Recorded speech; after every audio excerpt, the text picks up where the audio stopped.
All right. Happy Friday, everybody. Happy Friday. And welcome to the Back Catalog Listening Party. My name is Mother Banjo, one of your hosts. My name is Anthony Ihrig, the other host. And today we have joining us, I think from Austin, Texas. I don't know. She can correct me if I'm wrong. Jackie Venson.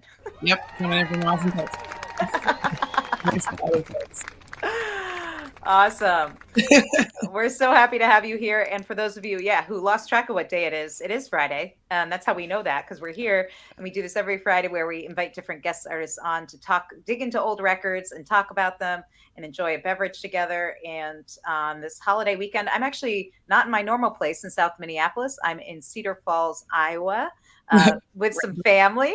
And so I am drinking, of course, an Iowa beer. Lions Bridge, the spice must flow. It has maple and cinnamon. It's a black ale. It's very tasty. So Nice. I'm enjoying my seasonal beer. Tony, what are you drinking over there in I'm Minneapolis? having a Belgian white from the Ihrig brewery in Colorado, and it was the only beer left in the fridge. And I was telling you before this, there's pie residue here on the can.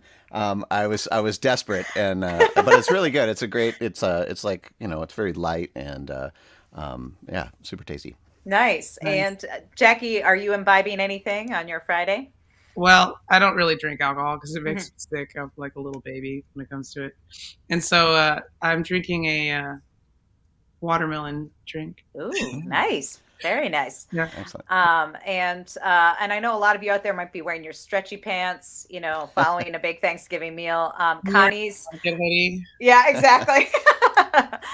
Connie's joining us from Hey, Ridgefield. Connie. Hi, Connie. And if you're out there tuned in, let us know what you're drinking and what kind of leftovers you might be eating, because I just had some pumpkin pie. Pretty tasty. Nice. But we're gonna have some tasty music today for you, and we are really excited about this. This show has been a long time in the making. We've been talking with Jackie about getting her on the show probably for a good 4 months, but finally she's been so busy touring around and everything. Oh yeah, including Iowa. Including Iowa, that's right. And I think you passed through Minnesota too. A couple of times.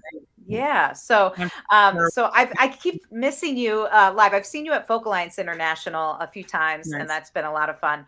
But for folks out there who are tuned in who might not be as familiar with your music, maybe you could give us the 2-minute, bio story of your life, and how you came to play music, and also kind of what led up to this record in particular.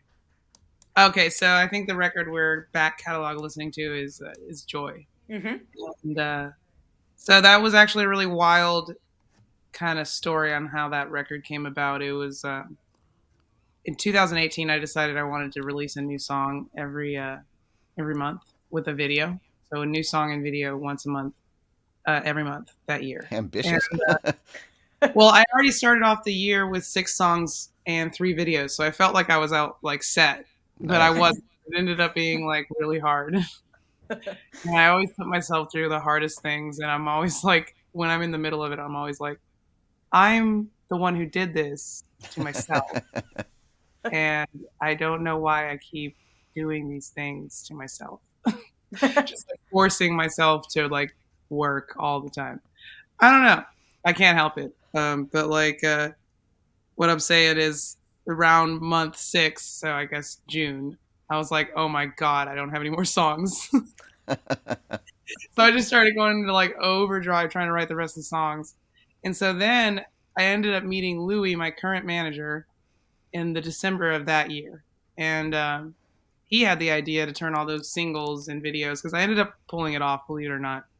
And he ended up having the idea to put all those singles onto an album and release an album in 2019 and try to sell out the Paramount Theater.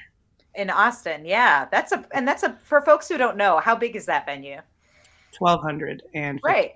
So that's Nice. I don't know what size venues you were playing at beforehand, but I feel like for many artists, no matter where they are in their career, that if you've never played a venue like that or played it solo, that's a big ambitious goal.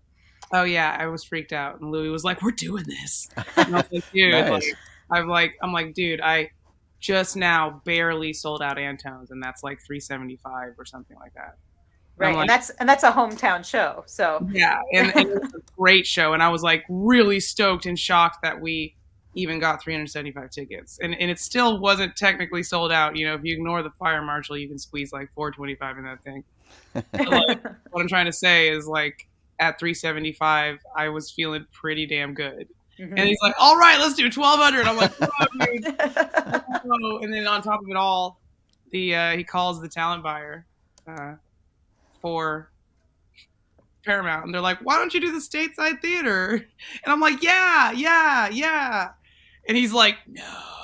Oh no. And he like seriously like hyped the hell out of this guy. And the guy was like, "Friday night, Paramount Theater, it's all yours, baby." Like the guy started off like Paramount State Theater and ended up being like, "Paramount, we're doing it. This is gonna be the greatest show we've ever had." Wow. Like how much of a hype man that guy is. And by that guy I mean my manager. Well, you need those folks in your life, and it sounds like just a lot of pushing I know, going but on at this year. It's just more. It's just more. Like in 2018, I'm like, why did I do this to myself? And then we get this Paramount. I barely scraped through this endeavor that I like ambitiously had, and he's like, 1,200 people, let's do it. I'm like, yo, I just got done making 12 songs in 12 months. Like, can we chill? So how did it turn out? How did the show turn out? Well, here's the thing. How do you sell out a show and advertise a show, right, without playing shows? That's a great question. So, one way to do it is to be Beyonce.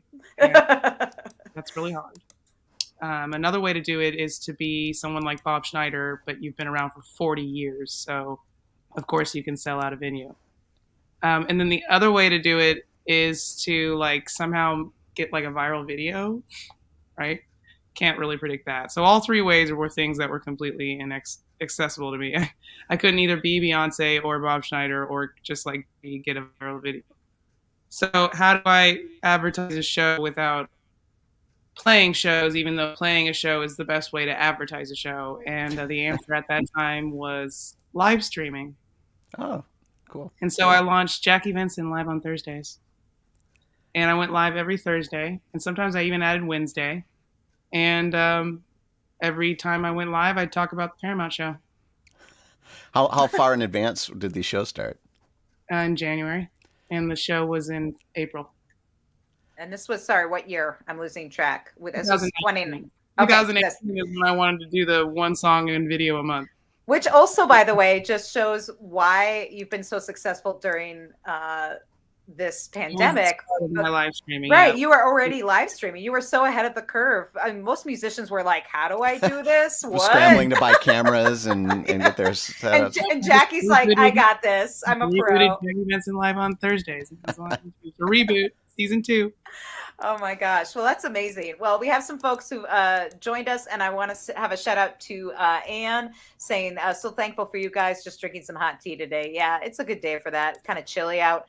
We are being joined today by Jackie Venson from Texas, and talking about her release that we're revisiting today, which is her 2019 album Joy, which she recorded track by track, a song and a video every month. And then was doing the live streams leading up to her big show at the Paramount Theater in Austin. And that was the Joy album release show. Right. And so so then the album came out like right around the time of the show. Is that? Yeah. So the album came out on April 5th and the show was on April 12th. Wow. And so Jackie shared some photos with us ahead of time. And so for those of you wondering about it, we have visual proof right here. Really well. We're showing a picture here. It says Jackie Venson album release sold out. So 1,200 seats. That's amazing. That is amazing. And I mean, as you said, going from 375 to 1,200 in the span of how long? Like, I think my big show that was really awesome at Antone's was probably the fall or summer of the previous year. So like it had been less than a year. So yeah, that's like a big jump. It was a lot of really, really very deeply thought out and like dozens of hours or more than that, like maybe like 100 hours of meetings of marketing strategies, like streaming was just the tip of the iceberg. We did Yeah. so many things. We like built up the newsletter. We did Facebook ads. We partnered with Facebook. They saw what we were doing and they were like, "Hey, we want to kind of boost your page and see what happens." And like That's amazing. that was a result of Louis just like networking his ass off. That's awesome. That's so amazing. And also we have a bunch of musicians who are regulars here on the show, and I you know, and Tony and I are both musicians, and I feel like it's very inspiring to hear this like thing, because as you said, there's all the usual avenues to make those big leaps in your career are often feel inaccessible. Yeah, and this is so great to show that, well, it is possible. You just have to be a little crazy and shoot high and work really hard. And also have like critical thinking skills and be able to be creative with the way that you get yourself out there. Don't just like put up a video and wonder why it didn't get any views. Like deeply analyze why it didn't get any views. Like, is the video boring? Is it too long? Is it shot weird? Is it not vertical? Is it, test it out. Did you just post it once? See if that you only posted it once. Did you put a title? Did you tag it? Yeah. Do you have a newsletter? Did you send it out to the newsletter? Did you pitch it to a Spotify playlist? Did you you know what I mean? Like there's like you got to be willing to do like just the insane nuance of it. And the reason why I think me and Louis are willing to do it is because we find it fascinating. Like a sociology experiment. Every single time I come out with something new, I'm like, I wonder how people are going to react to this. Well, we get fired up to do after this, Yeah. Well, speaking of that, let's dig into this record and so people can get a taste of what you were working on at this time. So the first track that you picked out to listen to from this album, again, Joy, came out in 2019, is Only Have You. Is there anything you want to say about this song or where it fits into your song a month plan? Oh, this was, I'm pretty sure this was either January or February. This was one of the first ones. And I love this song because it's like poppy and like 80s, but it's not like poppy the way that pop is now. Like my voice isn't overly compressed. My voice is not auto-tuned. Everything's not like loud and in your face. There's space, there's dynamics. So it's like poppy in an old way. Nice. Excellent. All right, well, let's give it a listen. Kick off the rest of this holiday weekend with Jackie Venson, Only Have You, here on the Back Catalog Listening Party.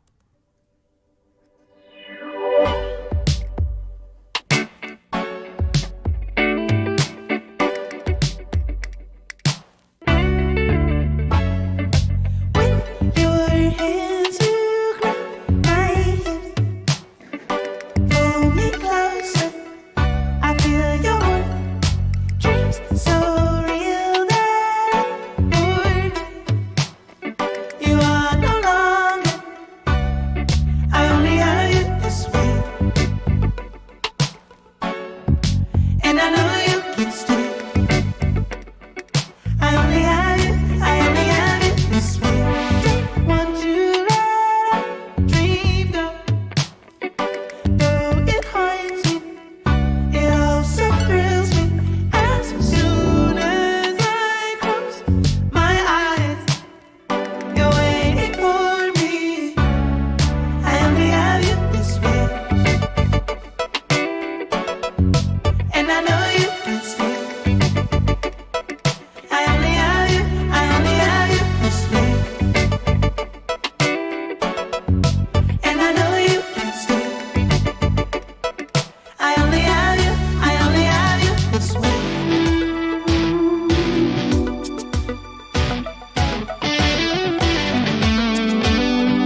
right, Jackie Venson here on the Back Catalog Listening Party with Only Have You from her 2019 release Joy, which we are revisiting today on the show.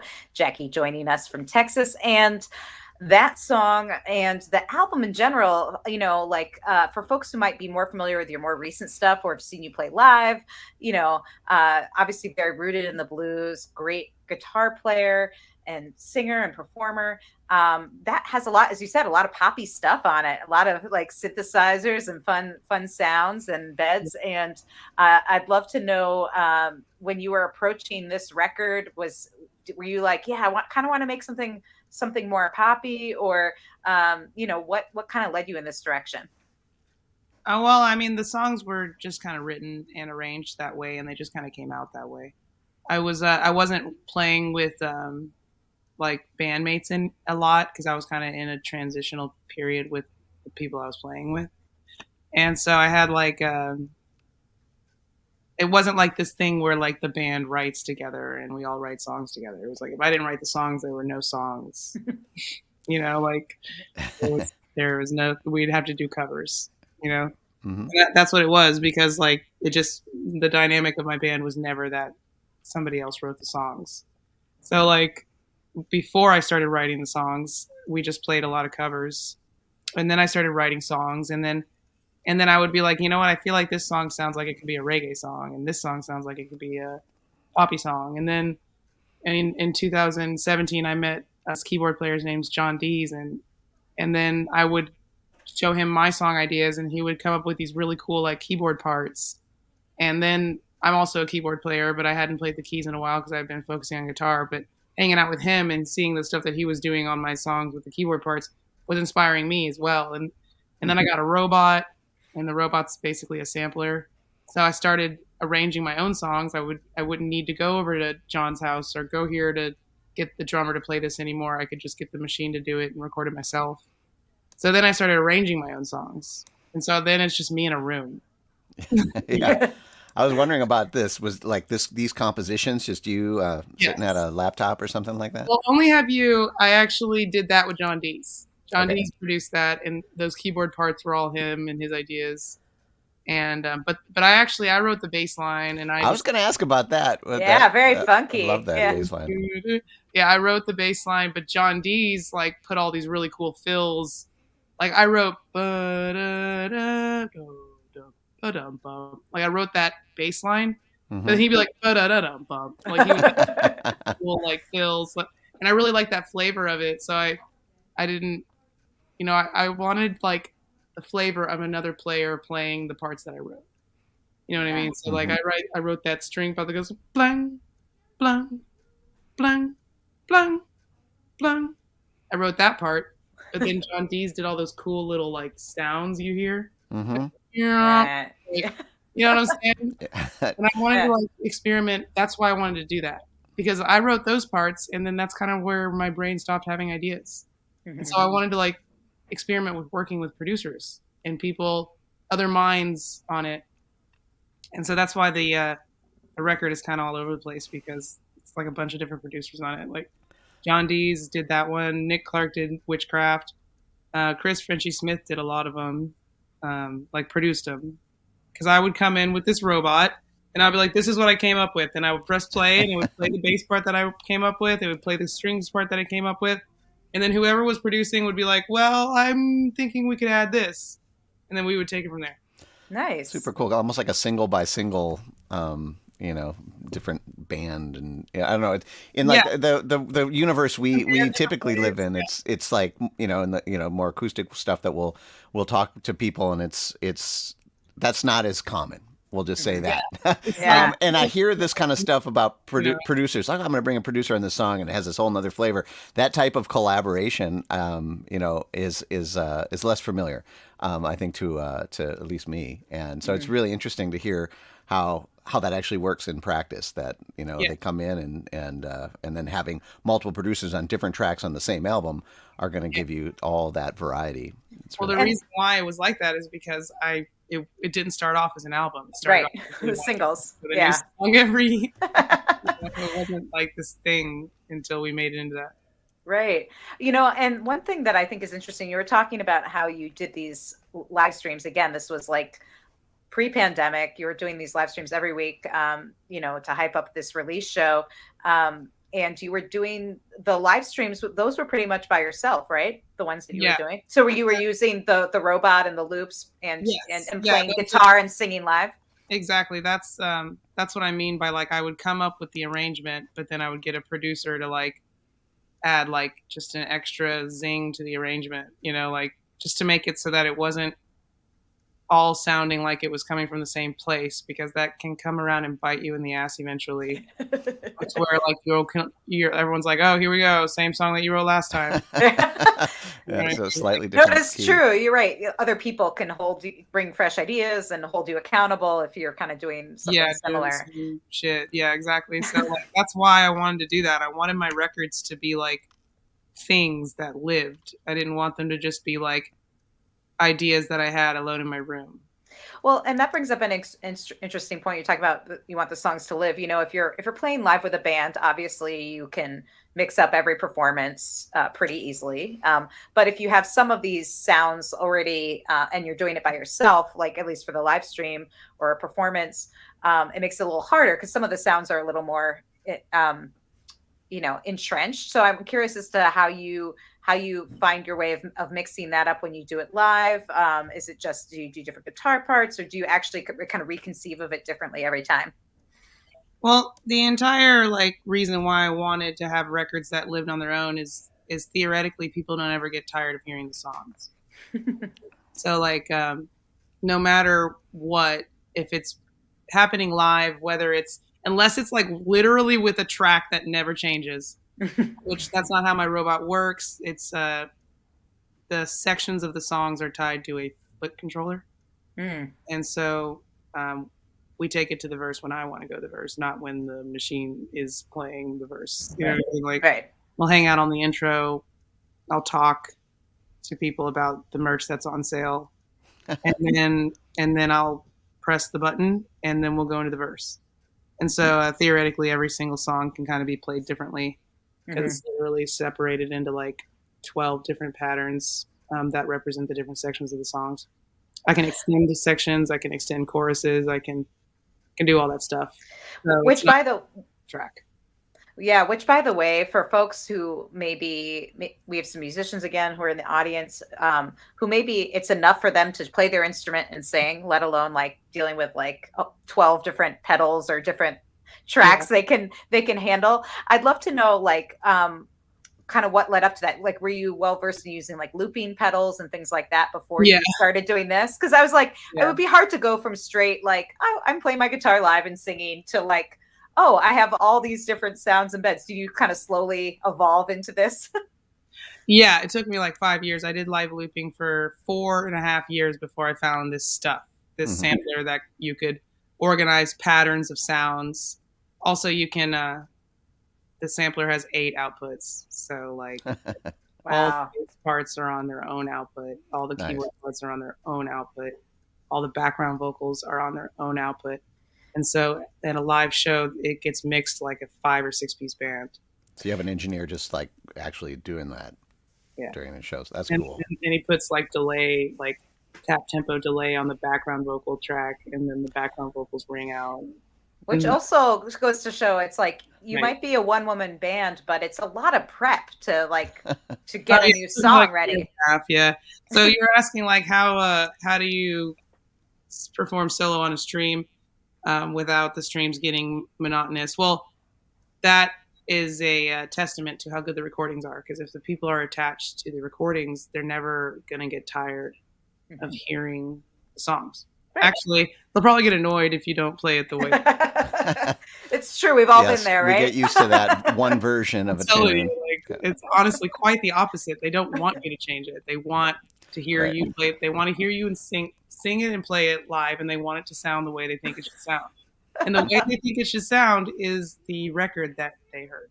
Well, speaking of the record that we are revisiting today on the back catalog listening party, Joy by Jackie Venson, came out in 2019.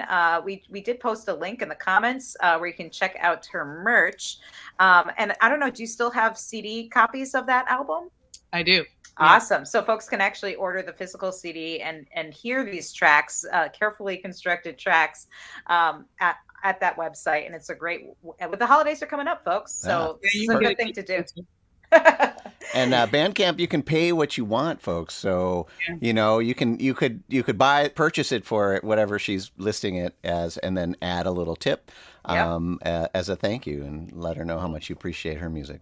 Yes. And speaking of the music, we want to get back into these tracks. We have a whole bunch of great ones to get to today on the show. Oh, yes. And we want to get a nice sampling, little tasting menu on this Thanksgiving weekend of some of the different tracks and different styles on the record. So the next track you wanted to feature today was Afterglow. Is there anything you want to say about this? This is like, you know, one of the ones on the tracks on the record that like didn't get listened to as much as the other tracks, and I think it's because it's later in the record. It's a long record. Whatever. The song is awesome. See, that's what this show is all about, is getting to feature the songs that you love, so that more people can hear them. So is there a specific producer on this one? This one was Chris Frenchy Smith. All right, let's give it a listen. Jackie Venson, Afterglow, on the Back Catalog Listening Party. Don't know why I still think about him, even though he don't deserve my thoughts.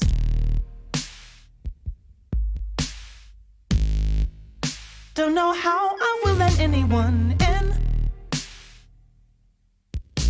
I need to know, yeah.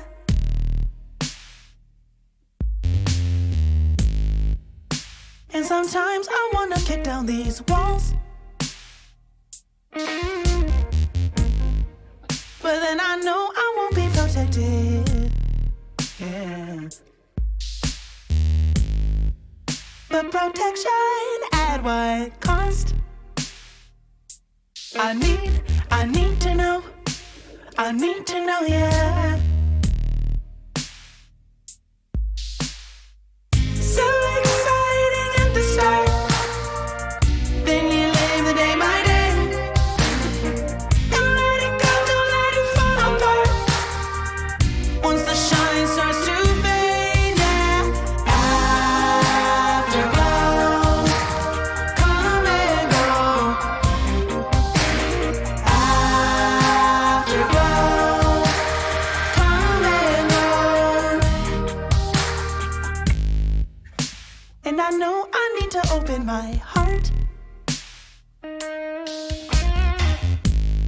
so I can learn to love.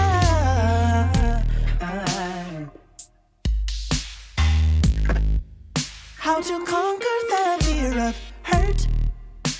I need to know. I need to know, yeah. So exciting at the start, then you live the day by day. Don't let it go, don't let it fall apart. Once the shine starts to fade, yeah. Afterglow, come and go. Afterglow,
All right, Jackie Yeah. Venson with Afterglow. I love that track, and I'm so glad that you Yeah. picked it to feature today on the Yeah. show. It's from your 2019 release, Joy, and that song.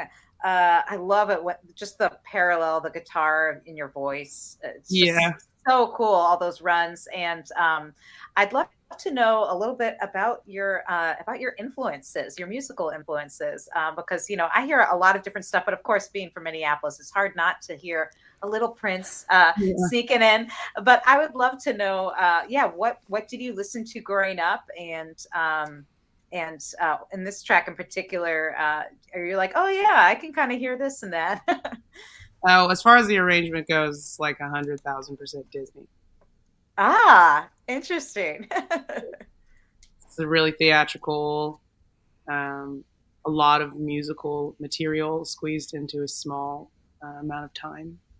That doesn't happen very often anymore. Usually these days, if you've heard the first 20 seconds of the song, you've heard the entire song. Yeah, That is Yep. not true for this song. right. There's a lot of sections to Yeah, it. like you are going to miss out on the whole key change of the bridge if you don't listen for more than 20 seconds. If you don't listen for more than 45 seconds. Even the first 50 seconds of this song isn't half the song. Like you're going to miss the round at the end. Hmm. You're going to miss so much if you dip out at even a minute on this song. I think that's another reason why it never really got the appreciation I think it deserves. It's like a lot of information squeezed into a small amount, into a what is considered now not a small amount of time. Like nobody wants to listen to a 5-minute song. I mean, I do, but We do. We Yeah, do we sure all do. the time. Yeah, that was great. yeah, like it's a really cool song, but it's too late. Like this song would have done better in the 80s. I don't know. Maybe it might be even a little early. I think we might be circling back. I don't know. We're only getting dumber. I love it. And Ellen mentioned this idea of like the guitar line, kind of mimicking the vocal line. And I was hearing those kinds of things in there, and it made me wonder about your composition process. Like, did you come up with these melodies on the guitar, and then you're like, I'm gonna write some lyrics to that, or was it the other way around, or like, what's your approach to a tune like this? So this song took forever to write, forever. And the reason why it's a Frankenstein song, and the reason why I call it a Frankenstein song is because like literally just 20 seconds of this song by today's standards could be a whole song. There's actually like 4 songs in this song. Like just the come and go, that key change could literally be a whole song on TikTok. Yeah, our attention spans are. Yeah. So how these Frankenstein songs usually happen is I'm not satisfied with the complete song. Like I love this section and this section so much, but I don't feel like that's enough. I feel like these 2 sections need to be, they're a call, and then there needs to be a response. And like also the lyrics of these 2 sections. So I came up with like the first verse and chorus, first and second verse and chorus. But I felt like the song wasn't done. Like it wasn't done. And how long did this song take to write? Like 4 years, because I would come back to it. I'd come back to the demo and I would listen to that. And I'd be like, oh, this is badass. I don't want to let that one go. Yeah. It was like so exciting at the start. I'm like, oh, Afterglow, come and go. I'm like, oh, yes. And then it would be like, come and go.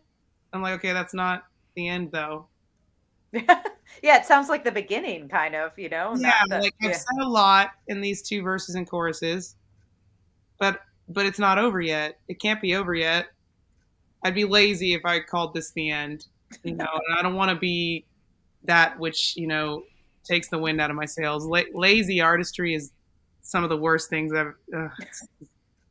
There's some things that aren't very good about being alive, and having to witness lazy artistry as an artist is one of the worst. It's like nails on a chalkboard. It's the worst thing ever. Well, I will say one thing. I've blocked artists on Facebook so that their shit doesn't come up on my feed. That's how much I hate it. I'm like, you're so lazy. Block. Well, Well, I will say, even from just our conversation today, and certainly being familiar with some of your other work, I will say lazy is never a word I would ever apply to you. Not only from hearing the detail about how you've crafted this one song that took 4 years, but also like, again, just your work ethic in general of like, okay, I'm going to do a live stream every week just to promote a show. And then little did you That know was the only way forward. Right. What am I supposed to do? Not sell out the 1,200 cap venue? Embarrassing. Yeah. Like, then why'd you book it? Like, what? I love it. I feel that way, and maybe I have high standards, but like, I don't want to go to a town and book a 200 cap venue and then worry about if I'm going to sell tickets to a 200 cap venue. It's like, then don't book it. Right. Yeah. Don't bite off the bite if you can't chew it. That's right. That's right. And when you work in a new market, do you find smaller venues and kind of make your way through it, or are you kind of confident by the time you get to a new town that you've got social media and other people like have told you that you're gonna do well? How does that work for you? Oh no, man! It's like pasta against a wall. You throw the ball. Once I leave Texas, it's like a pasta noodle. Like a bowl of pasta, and you throw it against the wall, and the pasta bowl shatters, and whichever noodles stick, that's where I go back. Yep.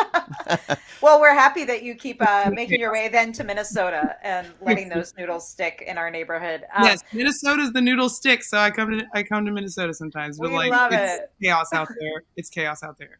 Yeah. Well, Shay, I wanted to make sure that Shay was saying how much they loved that last track, and then also followed up with who would dare not listen all the way through. I agree. Most people, unfortunately. I know, but not here on Back Catalog Listening Party. We listen to whole tracks. Not here, damn it. Yes, and we listen to as many songs as we have time for on the show. But it gives you only a taste of all the wonderful work that Jackie Venson's doing. And we would be remiss to not mention that in addition to the record we're enjoying today, her 2019 release Joy, she has a brand new record, which we've been enjoying on my radio show Women Folk, called Love Transcends. And you've been touring in support of that. So how has the touring been going after, all the shutdown and all that? It depends on the place. Again, whether it hits the wall, right? Or sticks to the wall. Some places it's like 3 people showed up. Yeah. Some places it's like 5,000 people showed up. It was like 3, 5,000, 10, 500, 75, 600, 1, 275. That's what it was like. It was like it's a weird time right now. It is a very weird time, and we can attest to the fact we played a show recently where it was like like a few people. We like just barely had more people on stage or more in the audience than the stage, But every show is different, as you said. Sometimes it's packed, and sometimes it's not. Even in the same market, it can be different from night to night. Yeah. If folks want to find out more about your touring and all that, they can go to your website, right? Oh yeah, or my Facebook. Excellent. JackieVenson.com, right? Social media platform, yeah. But website's the hub. Yeah. So you can find all that stuff there. And again, be one of those, I've been in the audience and I've also played the shows where there's like 1 or 2 audience members, right? And I will say, if you are a fan of an artist, go to the show if you feel comfortable and you're able, because I will say, if you are one of those like 2 people in the audience and you're lucky enough to hear an artist like Jackie Venson and your mind gets blown, then that's the show that you'll remember forever. And you'll be like, I was there, one of 2 people, saw this badass play, and now she's selling out this 1,200 seat room. And so, be one of those people, because we need those people badly right now. So go and support Jackie's work. And we're going to go into another chat because I want to dig into as much as we can today. This is When It's Right. This is a hefty one. Okay. Is there anything you want to say about it, or you just want to play it and talk about it after? It's hefty. It's like My American Pie. Excellent. All right. Now that's a setup, folks. All right. Strap in. When It's Right, Jackie Venson here on the Back Catalog Listening Party.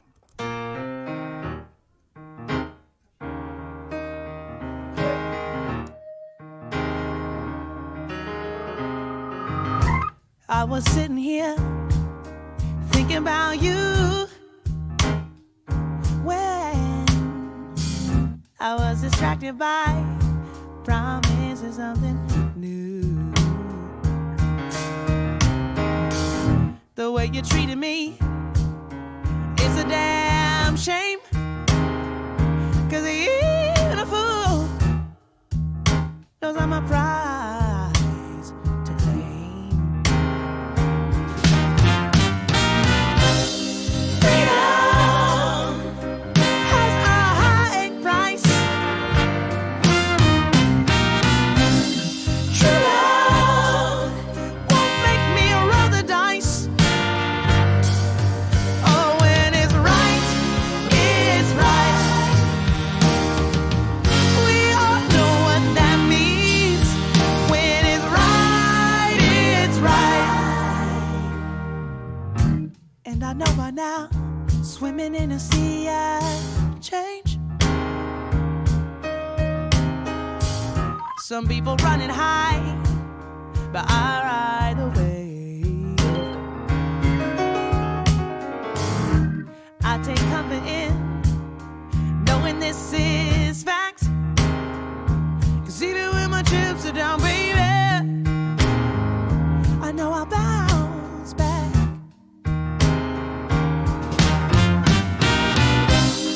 Freedom has a high price. True love won't make me roll the dice. I said when it's right, it's right. We all know what that means. When it's right, it's right, yeah. We all know what that means. When it's right, it's right.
I know who I am. I know what I'm here to do. Joy and faith resound. I won't give up. Through my darkest nights, like a light, love guides me. Strength and hope surround. I keep looking up. I know who I am, and I know what I am worth. I won't compromise. When it's right, it's right. We all know what that means. When it's right, it's right, yeah. We all know what that means. When it's right, it's right. We all know what that means. When it's right, it's right, yeah. When it's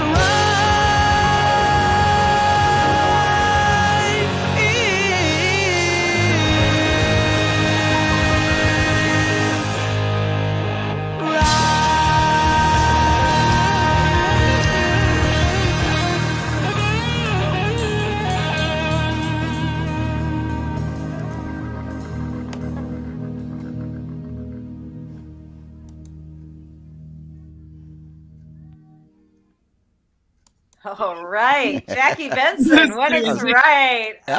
Epic tune right there. Yes, Yeah. and I mean, there's so many. I mean, that feels to me. It sounds like it's a Same really thing like Afterglow. yeah. Well, but and it seems like it's a real like personal like artistic statement. You know how, like, have you ever applied for, like, I don't know, a grant or a certain kind of program, and they're like, give us your artist statement. Like, who are you? What's your mission? You know? And I feel like this could be it, you know? I don't know. Yeah, it's a big song. Like, literally, like, in size. It's like a big song. Yeah. And this song, you know, has more of a, you know, classic soul and blues feel, like the horns, the piano. Church, like gospel church. Mm-hmm. I was really going for that, but like also like I'm really Disney, so yeah. Like if gospel was adapted for Disney. Yeah, you know, well, it's funny you mentioned Disney a couple times, and so there is like a theatrical feel to your music. Did you grow up doing musical theater or any of that stuff? Okay. I wasn't sure if you were like, you know, the girl who was the star in all the plays and all that jazz. No, I was a complete loser. Nobody remembers me. I went to 6 Broadway plays a year, every year for as long as I can remember, because my mom's obsessed and she gets season tickets. So I've seen everything. And then also I watched a lot of Disney movies, like, on repeat. Excellent. And a lot of the reasons why I stopped playing the piano, I actually played the piano on that track. I was going to ask you about that, because that's especially where it comes in. It feels like such a like personal, epic moment. So that was you singing and playing together? Yes, but we actually had to redo some of the vocals because of the lead in the room. We tried to do the band in the room. So that recording was a really interesting story. We tried to do the whole band in the room. And then we found out why they don't do bands in the room anymore. Yeah. The vocals were just being completely overtaken by the horns. And so I had to actually just redo the vocals in a room, separated. And then the other thing we had to redo was the drums. Because the drums were, like, basically the only thing we could keep was the bass, the keys, like the organ and the piano, my keys that I played, we could keep the horns, but we couldn't keep any of the instruments around the horns.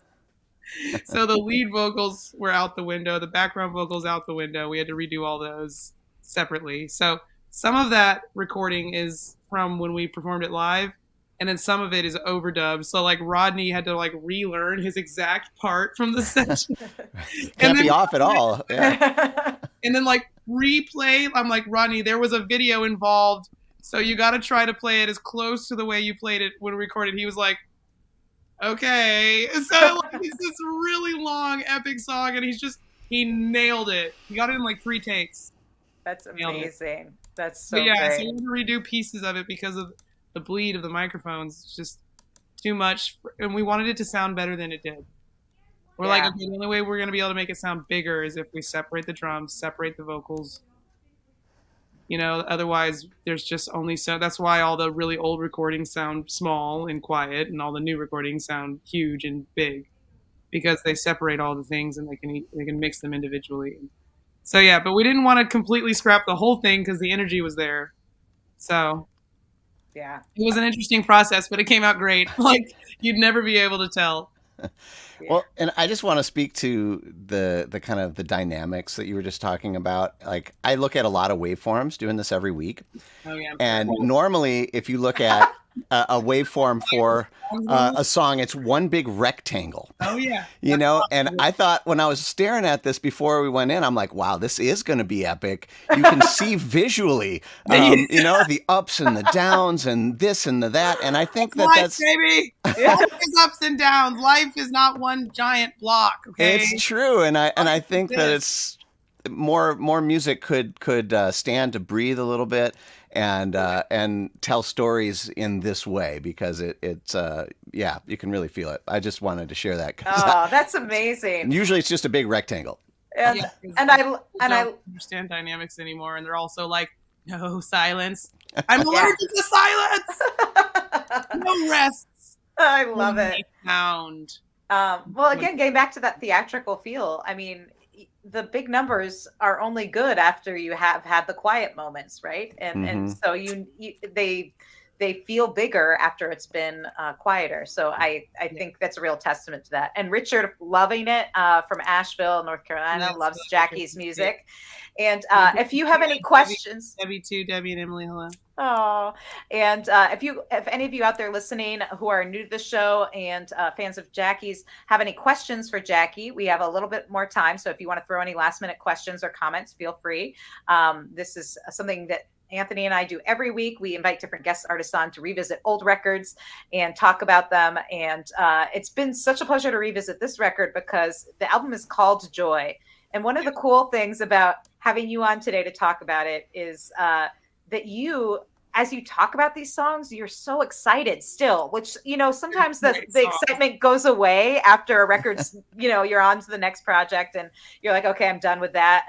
And a lot of artists don't listen to their records and don't always enjoy listening to their work. But what's been so great is like, you are excited about these songs. I try not to listen to my songs because I feel like a freaking narcissist.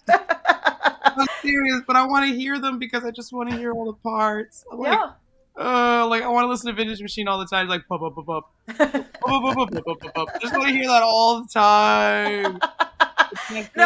No, Jackie, you need to grow. You can't just like implode within your own brain. Like you need to like listen to other people and not be like a narcissist. But like also I like listening to live records because I love listening to the players. I'm like, oh, I want to hear Rodney's fills. Mm-hmm. Not only have you. Yeah. Well, this has been such a treat. Alan was saying, digging it from the Poconos, forgot to let you know. So he's been joining us throughout the show today. And we can probably squeeze in one more song, but we'll have, but you're going to have to make a decision, Jackie. Okay. Do you want to feature Next Life or Never Say Die? Next Life. Okay. So we're going to enjoy this together. Again, this is from Jackie's 2019 release, Joy, which mixes all these cool styles. And I can't wait to hear what's next with this song. Oh, yeah. All right, let's give it a listen. Jackie Venson, Next Life, here on the Back Catalog Listening Party.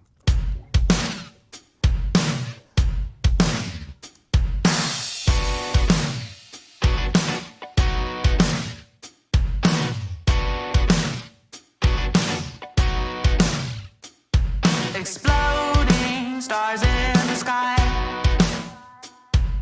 That is what would be him and I. He still don't understand. So let's give it another round. See you in the next life. See you in the next life. See you in the next life. See you in the next life. Open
All right, Jackie Nice. Venson, next live, and Richard was commenting on our folks on our headbanging during, and this is a regular thing we do on the show because we get into the music, Yeah, but man, I have to say that's that's good. some legitimate rock vibes. So we Oh were yeah, really getting into that. Madonna rock. Yeah, so we've had rock. I mean, we've only listened to 4 tracks from this record, right? And it's as you said, it's a long record, but we've had we just had those kind of more rockin' vibes. We've had the pop, the gospel, all these vibes on the record. So I want to know, when you were playing guitar, like learning to play guitar, like what did you first, what did you want to do when you first started playing guitar? Were you Blues. learning blues? So you started with the blues and then it just kind of went from there. Yes, it did. And also, like, I have some exciting news. I'm going to revisit this record because me and the band have been playing it for like years now. And so we're going to release like a deluxe edition of it, but it's going to be called The Evolution of Joy. Oh, And nice. we put even more songs on it. And also, we're going to like redo the arrangements. Like, Awesome. they're not going to be like totally different because I think these arrangements are great. They're just going to be all the shit that we've picked up and added over the last 3 years that we've been playing it. So, Wow, that's awesome. And when do you see that one coming up? probably this year. Awesome. So Sounds good. again, Yeah. a lot of you want to keep tabs on what Jackie's doing because again, she just released Yeah. a new record. Obviously, she has past recordings like the one we've enjoyed today, and she has this new one coming out. So you'll want to get on her mailing list and follow her on all the social places. Check out her live streams every Thursday. Are you still doing those? Oh no, I'm just gonna be doing live streams pretty regularly, just kind of like throughout the rest of the year and next year. So just keep an eye out for me, and I'll be around. Awesome. Yeah, and don't forget to head on over to jackievenson.bandcamp.com and pick up a copy of this. This is like so fun to listen to with headphones on. Yeah, like the good because version. there is so much going on. It's like There's a listening lot to going on. Yeah, Prince listen to is crazy with the production, man. He does the coolest stuff. He like stereo pans shit. little Yeah. surprises. I feel like you'd have to listen to this over and over and over again, and you'd still be picking out new little bits and pieces. So, highly recommend heading on over there. And remember, you don't have to just pay the amount that the album's listed for. You can throw a little extra and tip Jackie and let her know how much you appreciate this music. Yeah, and thank you, Richard. Thank you for tuning in, and all of you for joining us today. This has been such a fun hour to revisit this record and to chat with you, Jackie, on the show. And again, you can check out our music there. If you like today's episode, you can like it, give it the thumbs up on YouTube, and direct more bots to Jackie Venson. And also, yeah, exactly, thumbs up. And also, you can subscribe to our YouTube channel, obviously, and find out what's happening next. And because we do this every Friday, not always with Jackie, but we have a different guest artists every week to revisit an old record and have a little happy hour together. So as the winter sets in, at least for us in Minnesota, it's nice to have something cozy you can do. My favorite hour of the week. It's the best hour of the week. It's the most wonderful hour of the week. That's right. And Exactly. And we couldn't do this without you. So thank you for listening. Thanks to Jackie for joining us today. And thanks to our Patreon folks. These are the folks that pony up money every month to make sure this show keeps going. We started it as a pandemic experiment because Tony and I got lonely, not getting to perform out with our friends. And so we started the show and people liked it so much that they keep supporting it. And so we keep doing it because of you. So thanks, Penny, Anna, Linda, Bevan, Connie, Vaughn, Alan, Chris, Alex, Becky, Galen, Peggy, Joe, Jim, Beverly, John, Fred, Tim, Sarah, David, Jocelyn, Court, Matt, Steve, Mark, Homestead Pick and Parlor. We love you. And Severin from Germany. Thank you for supporting us. And if you want to join the Patreon, you can do that. You get first crack at all the guests.